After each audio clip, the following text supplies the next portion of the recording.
do we predict with logistic regression? Let's see.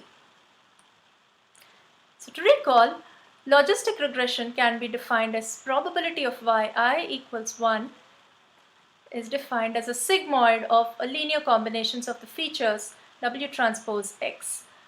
And if we take a unidimensional case or a univariate case with just one feature, we can write it as sigma of W1xi plus W2. So this could be like the slope and the intercept.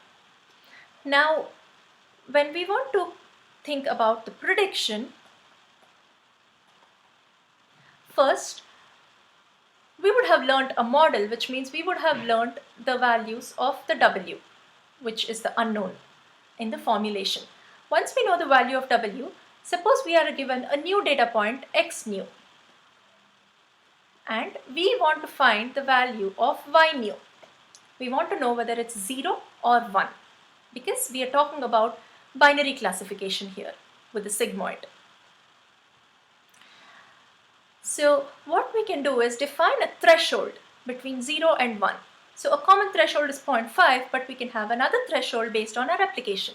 So let's say theta, the threshold, equals 0.5.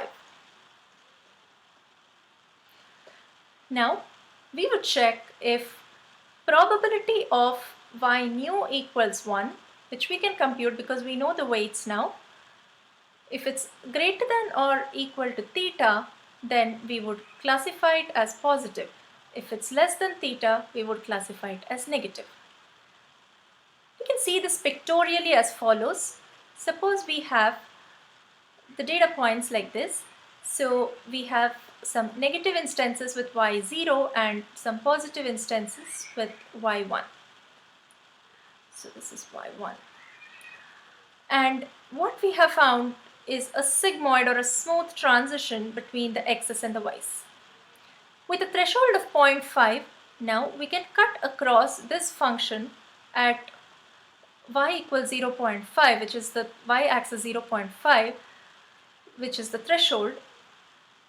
And if we draw a line there, that would be a decision boundary, which means everything to the left of the decision boundary is the negative class and everything to the right of the decision boundary is the positive class.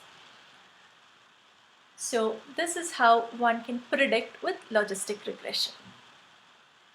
And once again, the logistic regression formulation can be extended to a multi-class setting using a softmax, or it can also be extended to a multi-feature setting or a multivariate setting where we have W1 x1 plus W2 x2 and so on with m features instead of just W1 xi plus W2.